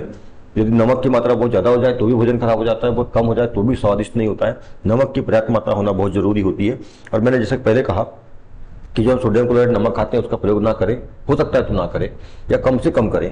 ठीक है, और संभव हो सके तो उसके स्थान पर सेंधा गेंदा या काला नमक का इस्तेमाल करें। वो बहुत ही अच्छा आयुर्वेदिक नमक होता है और हमको BP जैसी बीमारियों से बचाता है। और चीनी का प्रयोग भी ना करें, क्योंकि उसे शुगर होता है। तो उसके स्थान पे गुड़ का प्रयोग करें। गुड़ की चाय, गुड़ की मिठाई, जहां भी मीठापन डालना वो गुड़ का करें, क्योंकि गुड़ आयुर्वेदिक होता है, उससे कोई बीमारियां नहीं होती है।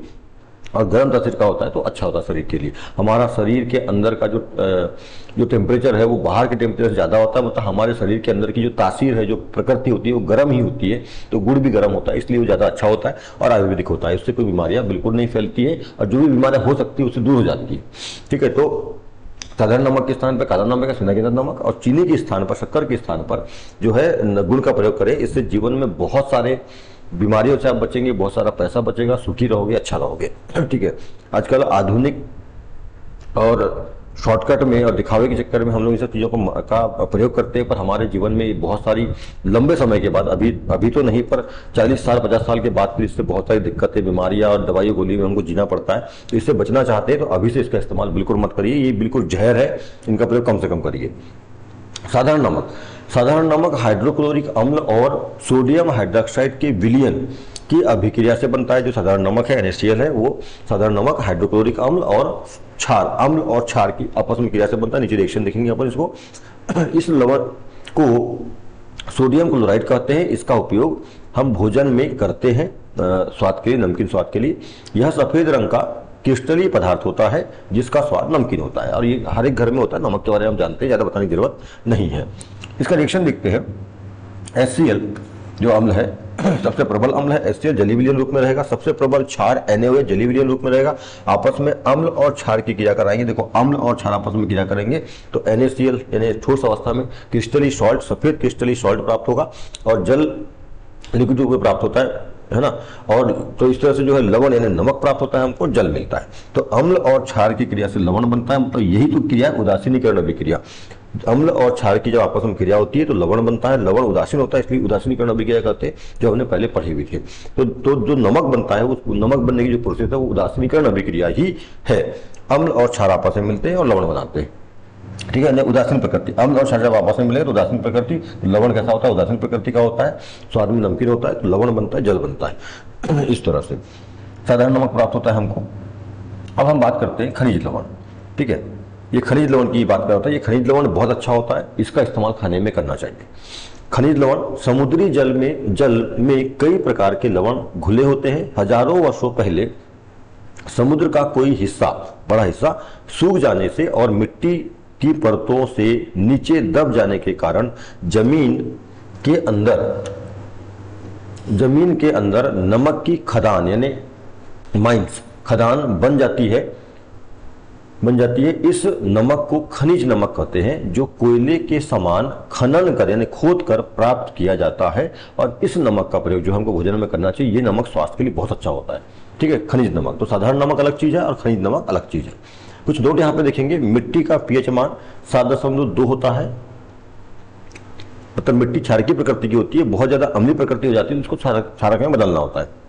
लगभग उदासीन है, 7.7 होता है तो उदासीन 7.2, लगभग उदासीन थोड़ा सा ज्यादा होता है, मतलब बहुत ही दुर्बल क्षारकीय प्रकृति होती है मिट्टी की, ठीक है। यह दुर्बल क्षारकीय प्रकृति होती है, ठीक है। यहाँ पे एक नोट और है, हमारे दांत एवं हड्डियां, हमारे जो दांत है, टीथ है, और हड्डियां मैंने बोन्स हैं, वो कैल्शियम यानी Ca और फास्फोरस यानी P से बने होते हैं। हमारे दांत और हड्डियां कैल्शियम और फास्फोरस से बने होते हैं, ये भी ध्यान रखिएगा, ठीक है। नेक्स्ट चीज पे चलते हैं। साधारण नमक रसायनों का कच्चा पदार्थ, ये बहुत ही महत्वपूर्ण अगला चैप्टर है, टॉपिक है। साधारण नमक रसायनों का कच्चा पदार्थ। बहुत सारे साधारण नमक जो है बहुत सारे रासायनिक पदार्थों के लिए कच्चे पदार्थ के रूप में इस्तेमाल होता है। जैसे हम ये बोलेंगे कि घर बनाने के लिए सीमेंट एक कच्चा पदार्थ है, घर बनाने के लिए ईंटा, रेत एक कच्चा पदार्थ है, गिट्टी कच्चा पदार्थ है। उसी प्रकार से जो है बहुत सारे पदार्थों के लिए साधारण नमक जो है कच्चा पदार्थ होता है। वो कौन से पदार्थ है, तो हम यहाँ 6 पदार्थों के बारे में पढ़ेंगे और बहुत इंपॉर्टेंट है, जिनके बारे में हमेशा हर साल कुछ ना कुछ 1 नंबर में, 2 नंबर में, 3 नंबर में प्रश्न आते हैं। तो यहाँ 6 उन पदार्थों के बारे में पढ़ेंगे। इन 6 पदार्थों के लिए साधारण नमक यानी NaCl सोडियम क्लोराइड कच्चे पदार्थ के रूप में प्रयोग होता है। और वो 6 पदार्थ कौन कौन से, तो सबसे पहले अपन समझते हैं यहाँ पर सोडियम हाइड्रोक्साइड। ये आपके सिलेबस में भी दिया हुआ है पूरा, अंतिम है।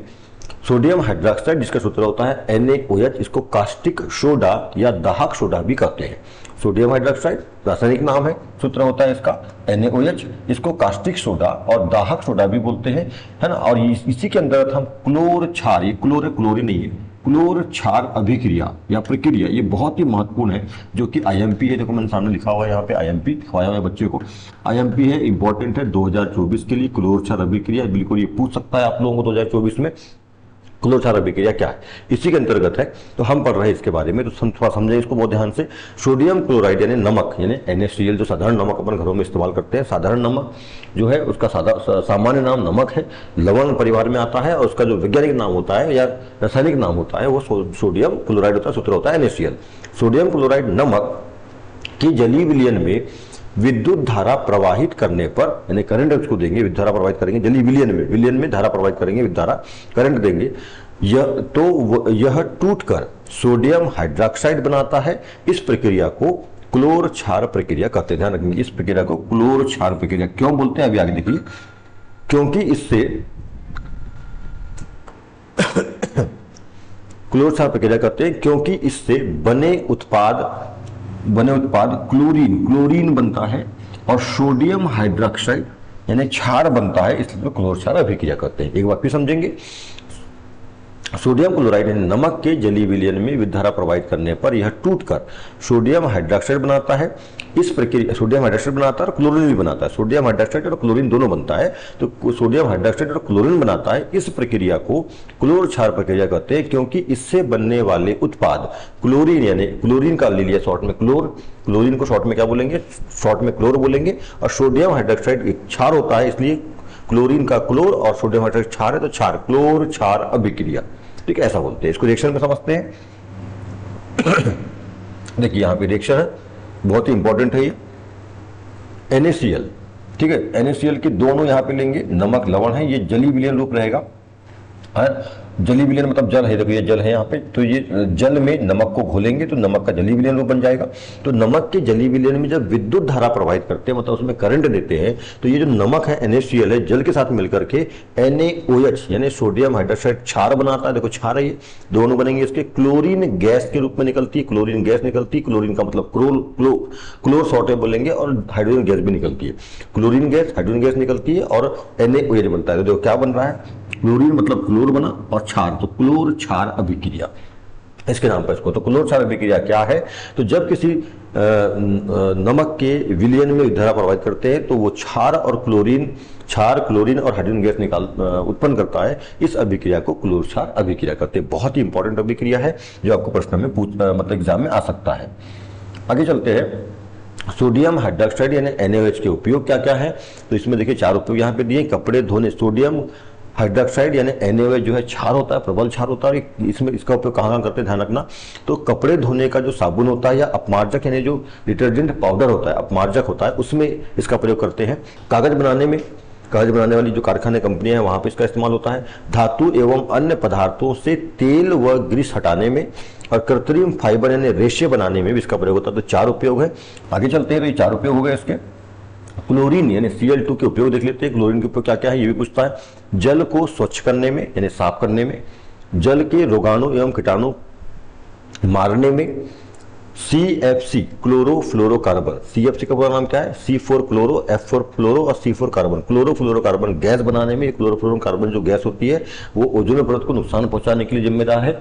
ओजोन परत में जो छेद हुआ अंटार्कटिका के ऊपर देखा गया था, जो छेद अब काफी रिपेयर हो गया है, कम हो गया है, क्योंकि आजकल CFC का जो उपयोग क्या बोला चाहिए, उत्पादन बहुत कम हम करते हैं, तो इसलिए उसका छेद कम हो रहा है।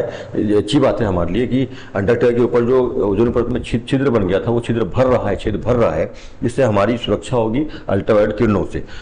तो CFC मतलब क्लोरोफ्लोरोकार्बन गैस बनाने में इसका प्रयोग करते हैं। ठीक है, चौथा प्रयोग है PVC का मतलब पॉली विनाइल, विनाइल नहीं है, विनाइल है ये, poly vinyl chloride. PVC pipe बनाने में, जो हमारे घरों में जो इलेक्ट्रिक वाले पाइप होते हैं या जो पानी की निकासी या पानी के लिए जो पाइप अपन लोग लगाते हैं घरों में, टंकी वगैरह में, बाथरूम वगैरह में जो पाइप लगाते हैं वो PVC के पाइप होते हैं, पॉली विनाइल क्लोराइड के। ठीक है, यहाँ पे देखो क्या लिखा हुआ है, प्रवाहित करना मतलब बहना और प्रभावित करना मतलब असर डालना। तो प्रवाहित अलग शब्द होता है, प्रभावित अलग शब्द होता है। प्रवाहित मतलब बहना, किसी जल का, किसी विद्युत का बहना प्रभावित करना होता है, और प्रवाहित और प्रभावित करना मतलब असर डालना। ठीक है, ये होता है। कपड़े धोने का पाउडर अपमार्जक कहलाता है। कृत्रिम का मतलब मानव द्वारा निर्मित होता है। विरंजक चूर्ण को ब्लीचिंग पाउडर, विरंजक चूर्ण को इंग्लिश में ब्लीचिंग पाउडर भी बोलते हैं। CFC का पूरा नाम है क्लोरोफ्लोरोकार्बन, और PVC ठीक है, इसका पूरा नाम है पॉली विनाइल क्लोराइड। शुष्क मतलब सूखा होता है, ये ध्यान रखिएगा। तो पहला पदार्थ हो गया अपना दाहक सोडा यानी सोडियम हाइड्रोक्साइड NaOH, जिसमें क्लोर क्षार अभिक्रिया इसके अंतर्गत आती है, जो कि प्रमुख अभिक्रिया है। अब दूसरा पदार्थ आते हैं अपन यहाँ पे, विरंजक चूर्ण यानी ब्लीचिंग पाउडर। इसका सूत्र होता है CaOCl2 सूत्र होता है इसका। ठीक है, तो ये जो विरंजक चूर्ण है ये 19 में 1 नंबर में सूत्र पूछा था विरंजक चूर्ण का, 19 में 1 नंबर में, और 20 में 4 नंबर में ये प्रश्न आया हुआ है। 2020 में 4 नंबर में बोर्ड परीक्षा में आया हुआ था ये प्रश्न। ठीक है, क्या होता है, जलीय सोडियम क्लोराइड यानी लवण जल यानी नमक का जल, नमक को घोल देंगे, विलयन बना लेंगे उसका, के विलयन के विद्युत अपघटन से क्लोरीन बनता है। नमक का विद्युत अपघटन बनाओ, नमक का जलीय विलयन रहेगा, उसमें विद्युत धारा प्रवाहित कराएंगे, और विद्युत धारा प्रवाहित कराने पर अपन ने देखा इसके पहले कि जो है सोडियम हाइड्रोक्साइड क्षार बनता है, क्लोरीन गैस और हाइड्रोजन गैस भी निकलती है। तो जो क्लोरीन गैस निकलती है, क्लोरीन बनता है, इस क्लोरीन गैस का उपयोग विरंजक चूर्ण को बनाने में किया जाता है। शुष्क बुझे हुए चूने पर क्लोरीन की क्रिया से विरंजक चूर्ण बनता है। मेन कहां से है? शुष्क बुझे हुए चूने सूखा बुझा हुआ चूना रहेगा, शुष्क मतलब सूखा, सूखा बुझा हुआ चूना रहेगा, क्लोरीन गैस की उससे क्रिया कराएंगे तो विरंजक चूर्ण बनता है। इसका सूत्र CaOCl2 विरंजक चूर्ण का सूत्र होता है। ब्लीचिंग पाउडर का जो सूत्र होता है CaOCl2 होता है। यह काफी जटिल यौगिक होता है, ठीक है, काफी कॉम्प्लेक्स होता है ये यौगिक। इसका रिएक्शन देखते हैं। तो रिएक्शन देखिए, सबसे पहले क्या करेंगे, जो NaCl उसके दो अणु लेंगे। NaCl का जली विलयन रहेगा, यहाँ पे ध्यान रखिए, AQ रहेगा, जली विलयन रहेगा NaCl का, उसमें विद्युत अपघटन कराएंगे, मतलब उसमें विद्युत धारा प्रवाहित करेंगे तो वो विद्युत अपघटन टूटेगा। और काय में टूटेगा? Na और Cl2 में, 2Na और Cl2 में टूट जाएगा। तो यहाँ पे जो क्लोरीन गैस बन रही है, देखो गैस तेल का चिन्ह ऊपर, क्लोरीन गैस, इस क्लोरीन गैस का प्रयोग करेंगे कैल्शियम हाइड्रोक्साइड, मतलब बुझा हुआ चूना, ठीक है, शुष्क सूखा बुझा हुआ चूना, बुझे हुए चूने में इस क्लोरीन गैस का प्रयोग करेंगे, दोनों की क्रिया कराएंगे साथ में, तब जाकर के CaOCl2 यानी विरंजक चूर्ण, कैल्शियम विरंजक चूर्ण प्राप्त होगा, ब्लीचिंग पाउडर प्राप्त होगा और जल बनेगा। तो सूत्र होता है CaOCl2 विरंजक चूर्ण का, ब्लीचिंग पाउडर का।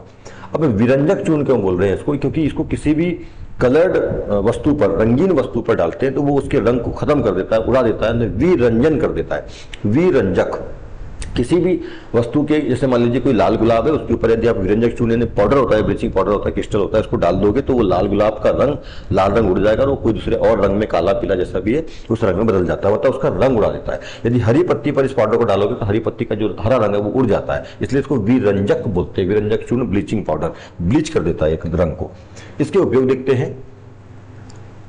उपयोग जो है 2023 में, मतलब लास्ट ईयर पूछा गया है, वार्षिक परीक्षा में, बोर्ड परीक्षा में आपको आया है। विरंजक चूर्ण के उपयोग 2023 में पूछा था।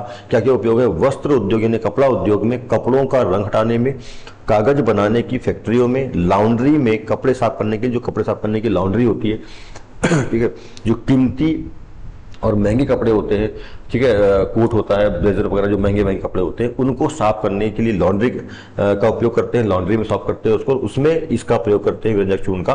पीने वाले पानी को जीवाणुओं से मुक्त करने में भी इसका प्रयोग करते हैं, किसका? विरंजक चूर्ण का, ठीक है। 4 उपयोग यहाँ पर, ये उपयोग पूछा हुआ 2023 में।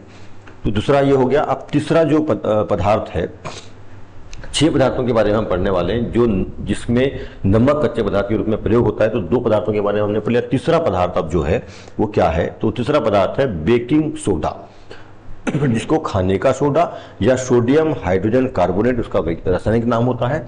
सोडियम बाइकार्बोनेट भी इसको बोलते हैं। सूत्र होता है NaHCO3, ठीक है। बेकिंग सोडा यानी खाने का सोडा, सूत्र होता है इसका सोडियम, सूत्र जो है NaHCO3 होता है। इसके दो रासायनिक नाम है, सोडियम बाइकार्बोनेट या इसको सोडियम हाइड्रोजन कार्बोनेट भी कहते हैं।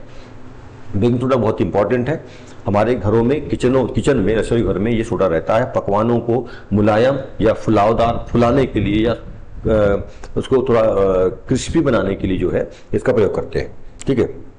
बेकिंग सोडा यौगिक का रासायनिक नाम सोडियम हाइड्रोजन कार्बोनेट या सोडियम बाइकार्बोनेट है। इसका उपयोग रसोई घर में पकवानों को फुलाने एवं कुरकुरा बनाने तथा खाने को जल्दी से पकाने व पचाने के लिए करते हैं, ठीक है। जब भोजन कभी नहीं पचता अपने पेट में तो अपन इसका प्रयोग करते हैं। जैसे इनो वगैरह जो होता है ना, इनो वगैरह में भी ये रहता है, मैग्नीशियम हाइड्रोक्साइड वगैरह सब इसमें रहता है। बेकिंग सोडा जो है सोडियम क्लोराइड के जली विलयन के साथ कार्बन डाइऑक्साइड एवं अमोनिया है, वो अमोनियम नहीं है, अमोनिया NH3 है। यहाँ पे अमोनियम लिखा है, ये अमोनिया है, ठीक है, अमोनियम मिसप्रिंट हो गया। तो कार्बन डाइऑक्साइड एवं अमोनिया की क्रिया द्वारा बनाया जाता है। देखो इसका नीचे रिएक्शन आप देख रहे हैं, यहाँ पे देखो ये NaCl नमक है, यहाँ पे जल है और यहाँ पे कार्बन डाइऑक्साइड प्लस अमोनिया है। तो नमक का जली विलयन बनाएंगे, उसमें कार्बन डाइऑक्साइड और अमोनिया NH3 अमोनिया होता है और NH4 अमोनियम होता है। NH4 अमोनियम होता है, NH3 की क्रिया कराना, ये NH3 है, अमोनिया की क्रिया कराएंगे, अमोनियम की क्रिया नहीं कराएंगे। वहाँ पे अमोनियम लिखा था, इसको अमोनिया कर लेंगे, ध्यान रखेंगे। नमक का जली विलयन बनाएंगे, कार्बन डाइऑक्साइड और अमोनिया से क्रिया कराएंगे तो बनेगा अमोनियम क्लोराइड बनता है। और सोडियम हाइड्रोजन कार्बोनेट यानी बेकिंग सोडा, खाने का सोडा बनता है। सोडियम हाइड्रोजन कार्बोनेट को सोडियम बाई कार्बोनेट, हाइड्रोजन को बाई ऐसा पढ़ते हैं, सोडियम बाई कार्बोनेट या सोडियम हाइड्रोजन कार्बोनेट बोलते हैं। इसका जो फेमस नाम है वो है बेकिंग सोडा, खाने का सोडा। ठीक है, इस तरह से जो है नमक जो है इसके कच्चे पदार्थ के रूप में प्रयोग किया जाता है। तो इस तरह से जो है बेकिंग सोडा बनता है। ठीक है, यहाँ पे कुछ नोट आप देख रहे हैं। अच्छा, चीन के राष्ट्रपति का नाम शी जिनपिंग।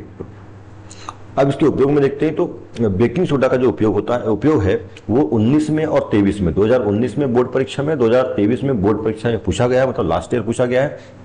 विरंजक चूर्ण का उपयोग भी पूछा गया था लास्ट ईयर, और बेकिंग सोडा का भी उपयोग पूछा गया, और इसके बाद जो और चीजें आएंगी उनका भी उपयोग पूछा गया। तो 4 चीजों के उपयोग जो है पूछा गया, पुराने पेपर में देख सकते हैं। इसका जो उपयोग है पहला देखते हैं, बेकिंग पाउडर बनाने में। बेकिंग सोडा का प्रयोग बेकिंग पाउडर बनाने में करते हैं, जिससे क्रीम वगैरह बनाते हैं। ठीक है, दूसरा, पकवानों को मुलायम एवं फुलाने में बेकिंग सोडा एंटीसिड का एक अवयव होता है। मतलब जो एंटीसिड दवाई होती है उसमें बेकिंग सोडा यानी जो है वो भी मतलब उसमें होता है। पेट की अम्लता को दूर करने के लिए बेकिंग सोडा का प्रयोग करते हैं। यदि कभी पेट में अपच हो जाए तो आपको डॉक्टर के पास जाने की जरूरत नहीं है। बहुत ज्यादा मात्रा में हो जाए तो अलग बात है, पर थोड़ी मोड़ी अपच है, थोड़ी मोड़ी आपको खट्टी खट्टी डकारें आदि लग रहा है कि पेट में जलन और दर्द हो रहा है, तो आप घर में किचन में रखे बेकिंग सोडा को 1 चम्मच लेकर के फक्की मार करके पानी पी लीजिए। कुछ देर बाद आपको आराम मिल जाएगा और भोजन आपका पचने लगेगा।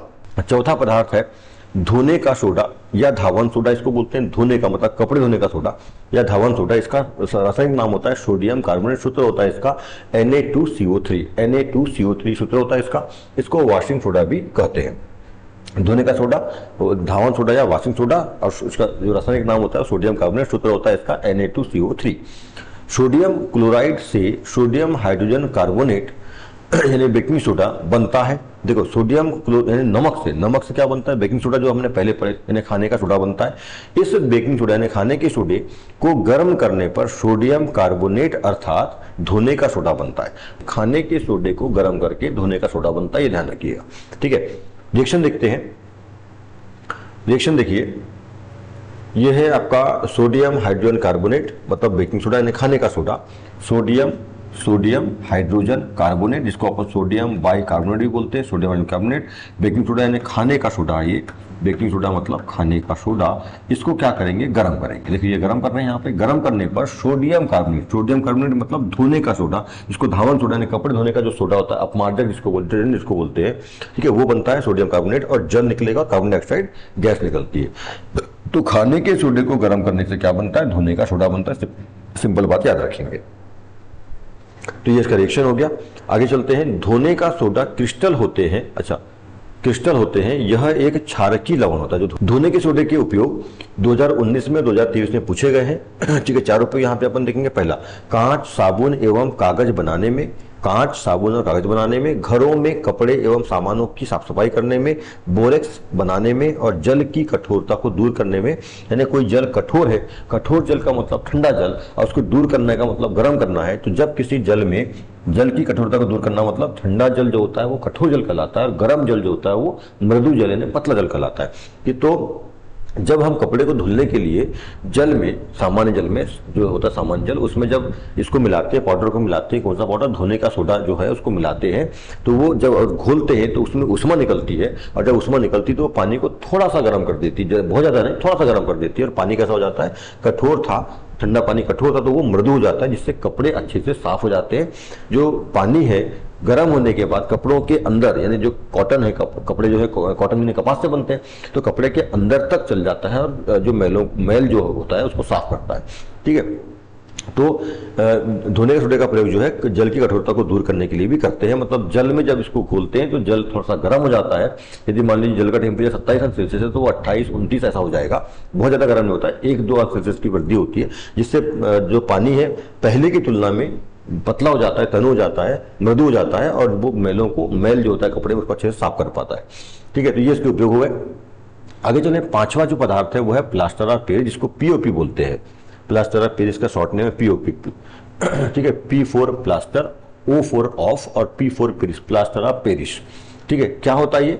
जिप्सम को 100 अंश सेल्सियस या केल्विन में बोलेंगे 373, जिसको 100 अंश सेल्सियस में 100 होगा तो केल्विन में कितना होगा? 273 सेल्सियस। आपको मालूम है 0 अंश सेल्सियस बराबर होता है, 0 अंश सेल्सियस जो होता है वो 273 केल्विन के बराबर होता है। तो यहाँ पे 100 सेल्सियस बोला गया है, तो इसमें 100 जुड़ जाएगा तो 373 बनेगा।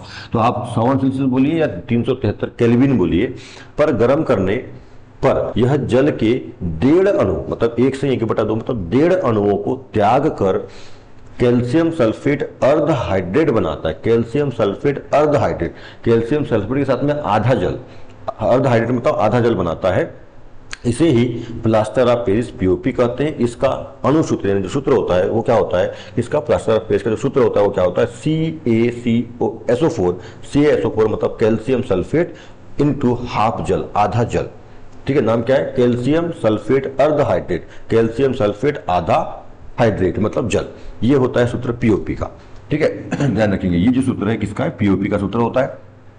ठीक है, क्या करेंगे, जिप्सम का जो सूत्र होता है, देखो अब यहाँ पे रिएक्शन है, जिप्सम के सूत्र जो होता है उसमें कैल्शियम सल्फेट और 2H2O मतलब जल के 2 अणु होते हैं, उसमें से 1.5 अणु को निकाल दीजिए, गर्म करके 1.5 अणु बाहर कर दो, तो जो बचेगा है ना वही कहलाएगा पीओपी। देखिए यहाँ पे रिएक्शन अपन देखेंगे इसका, तो कैल्शियम सल्फेट इंटू 2H2O ये जिप्सम है।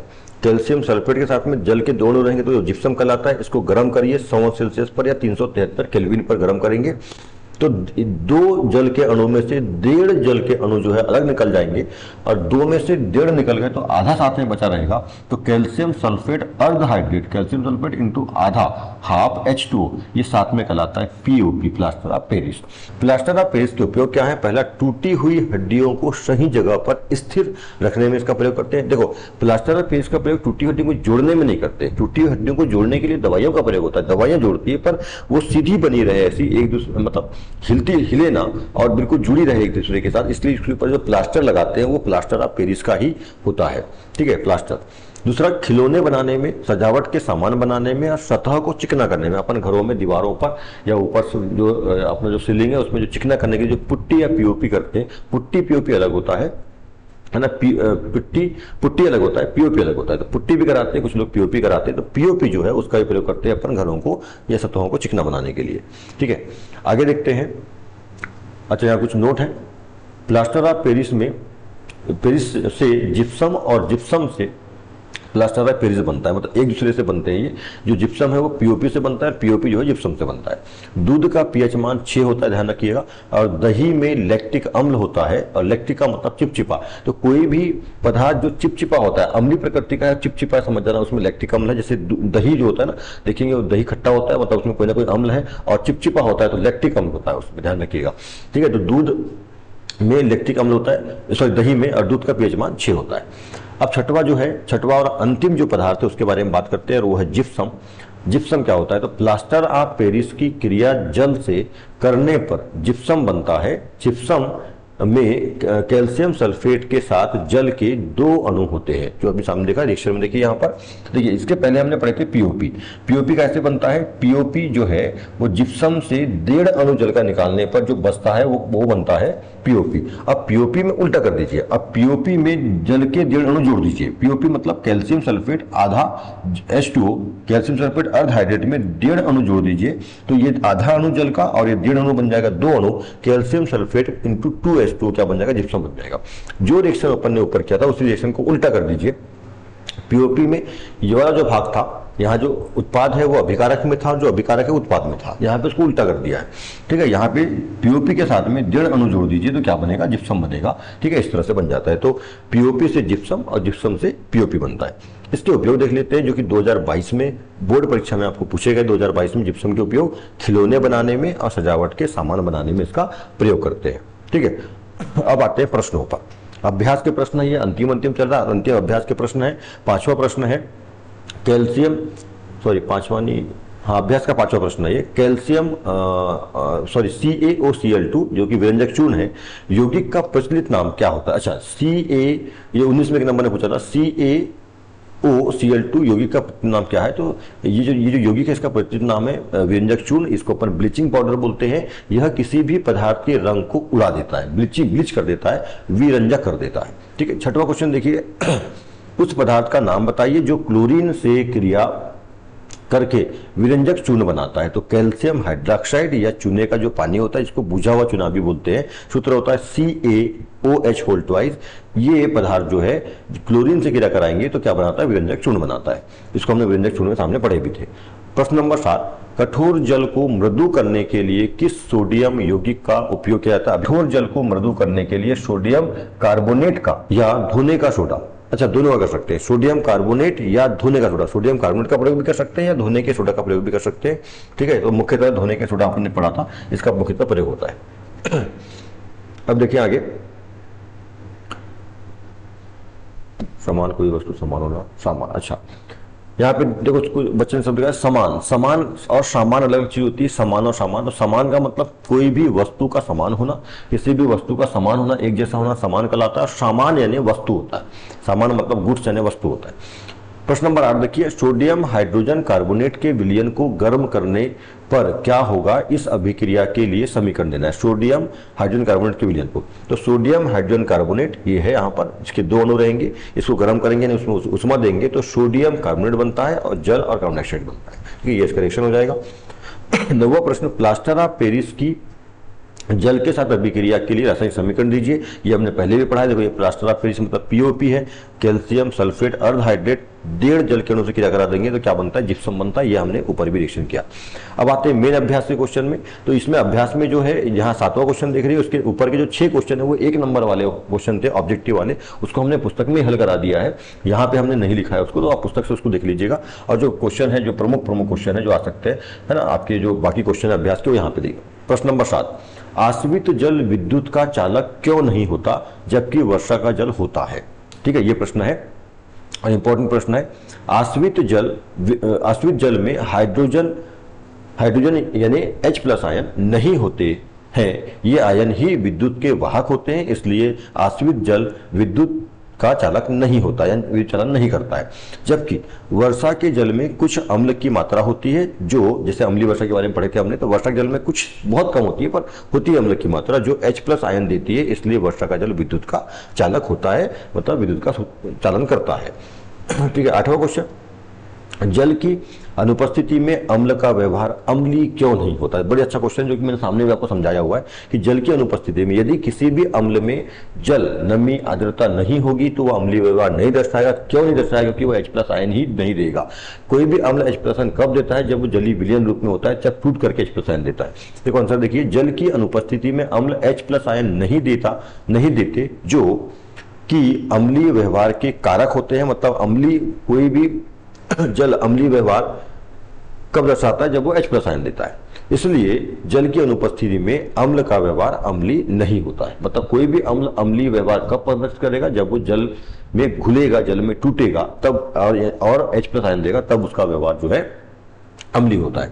अच्छा नोट है यहाँ पे कुछ, ठोस चालकों में धारा के वाहक मुक्त इलेक्ट्रॉन होते हैं। जो कोई भी ठोस चालक है, जैसे ठोस धातु वगैरह, तांबा, चांदी, सोना, लोहा, इसमें जो है धारा की जो वाहक, विद्युत धारा के जो वाहक है वो मुक्त इलेक्ट्रॉन होते हैं। जबकि द्रव चालक में यानी विलयन में, द्रव चालकों में विद्युत धारा का वाहक H+ आयन या OH- आयन होता है। देखो द्रवों के लिए, द्रव चालक जो होते हैं उनके लिए H+ आयन या OH- आयन, और जो ठोस चालक होते हैं उनके लिए मुक्त इलेक्ट्रॉन जिम्मेदार होते हैं विद्युत धारा के प्रवाह के लिए। अगला क्वेश्चन देखेंगे, प्रश्न 11, ताजे दूध के pH का मान 6 होता है, दही बन जाने पर इसके pH के मान में क्या परिवर्तन होगा। दही बन जाने पर, उत्तर देखिए, दही बन जाने पर दूध का pH मान घट जाता है। दूध का pH मान 6 होता है और दही का pH मान 6 से कम होता है। ठीक है, तो घट जाता है क्योंकि दही में अम्ल होता है, जिससे दूध में H+ आयनों की सांद्रता यानी गाढ़ापन बढ़ जाता है। ठीक है, ये होगा, ये परिवर्तन होगा। मतलब दूध का pH मान 6 है तो दही का जो pH मान है 6 से कम हो जाता है, 5.5, 5 ऐसा अम्लीय प्रकृति उसमें आ जाती है। बहुत ही महत्वपूर्ण क्वेश्चन है, प्लास्टर ऑफ पेरिस को आर्द्रता रोधी, मतलब बिना नमी वाले बर्तन में, सूखे बर्तन, आर्द्रता रोधी का मतलब जिसमें आर्द्रता ना हो, नमी ना हो, सूखा बर्तन हो, में रखना चाहिए। इसकी व्याख्या कीजिए, ऐसा प्रश्न है। ये 2020 में पूछा गया प्रश्न है और 2024 के लिए इंपॉर्टेंट है बिल्कुल ये प्रश्न, और 2020 में वार्षिक परीक्षा में, बोर्ड परीक्षा में पूछा गया है। क्या उत्तर है इसका, प्लास्टर ऑफ पेरिस यानी POP आर्द्रता यानी नमी ग्राही होता है। ग्राही का मतलब नमी को ग्रहण करने वाला होता है, सोख लेता है। और नमी या जल वाष्प से क्रिया करके कठोर ठोस पदार्थ बन जाता है। इसलिए प्लास्टर ऑफ पेरिस को आर्द्रता रोधी यानी सूखे बर्तन में रखा जाना चाहिए। गीले बर्तन में उसको नहीं रखना चाहिए, नमी युक्त गीले बर्तन में नहीं रखना चाहिए। ये तो नमी को सोख करके जल के साथ क्रिया करके वो ठोस बन जाता है। जैसे सीमेंट जो होता है ना, सीमेंट को भी सूखे स्थान पर रखा जाता है। सूखे, यदि उसको नमी या आर्द्रता वाले स्थान पर रखते हैं तो सीमेंट भी पानी को सोख करके, नमी को सोख करके ठोस बन जाता है ना, कठोर बन जाता है और वो काम का नहीं रहता है। उसी प्रकार से पीओपी भी जो है उसको सूखे बर्तन में, सूखे स्थान में रखना चाहिए ताकि वो जल के अणु को सोख करके ठोस ना बने और उसका अपन उपयोग जैसे चाहे कर सकते हैं। उसके बाद अच्छा, ये लास्ट क्वेश्चन हो गया जी, ठीक है चलिए, ये लास्ट क्वेश्चन हो गया। तो इस तरह से आपने देखा कि हमने इसका लगभग अध्याय 2 का पूरा सॉल्यूशन वीडियो क्लास 1 और क्लास 2 में कर लिया। इसके पहले क्लास 1 डल चुका है, आप देख लीजिएगा उसको, और ये क्लास 2 था। इस तरह से अध्याय 2 class 10th science NCERT syllabus 2023-24 के जो नया सिलेबस आया है 2024 के एग्जाम के लिए, हमने अध्याय 2 को भी खत्म कर लिया। अध्याय 1 यानी चैप्टर 1 जो है 3 क्लास में, 3 वीडियो में डाला हुआ है हमारे चैनल पर। और जो ये अध्याय 2 है, चैप्टर 2 है अम्ल क्षार लवण, ये 2 वीडियोस में डाला हुआ है, 2 क्लास में डाला हुआ है। फर्स्ट क्लास हो पहले डाल चुका हूं मैं, आप लोगों ने देखा होगा, और ये सेकंड क्लास है, ये भी कंप्लीट हो गया। अब अध्याय 3 नेक्स्ट, और उसी के आगे की 4, 5, 6 इस तरह से जो है। अच्छा, जैसा आप लोगों का एमपी की यदि हम स्पेशल बात करें तो एमपी में जिस तरह से आपका शैक्षणिक कैलेंडर है उसमें ये केमिस्ट्री के 4 अध्याय हैं आपको, चैप्टर 1, 2, 3 और 4 केमिस्ट्री के हैं, और 5 चैप्टर जो है वो बायोलॉजी का है। तो आपके सिलेबस में अभी त्रैमासिक या जो भी इसके हिसाब से अध्याय 1 और 2 चैप्टर 1 और 2 है, और उसके बाद सीधा जो अब अगस्त में अपने को पढ़ना है वो पढ़ना है अपने को चैप्टर 5 मतलब बायोलॉजी का। तो अगला जो चैप्टर हम अब पढ़ेंगे वो चैप्टर 5 पढ़ेंगे, उसका आपको वीडियो यहाँ पे मिलेगा। तो यदि आपको जानकारी अच्छी लगी और आप पूरे साइंस, मैथ और इंग्लिश ग्रामर का पूरा ऐसे डिटेल में अध्ययन चाहते हैं, पूरा सोल्यूशन चाहते हैं, तो हमारे channel Om Patle sir 9th MSc math science English को आप जिसको आप देख रहे हैं सब्सक्राइब कर लीजिए बेल आइकन के साथ, ताकि हर एक नोटिफिकेशन, हर एक वीडियो का आपको तक पहुंचता रहे। और यदि चैनल में आपको जानकारी अच्छी लगी तो हमारे इस वीडियो को लाइक कर लीजिए, कमेंट कर सकते हैं आप हमको। बहुत जल्द हम अध्याय 5 का जो भी अध्याय 5 जो है उसकी क्लास लेकर आएंगे। तब तक के लिए thank you, so good luck, bye bye.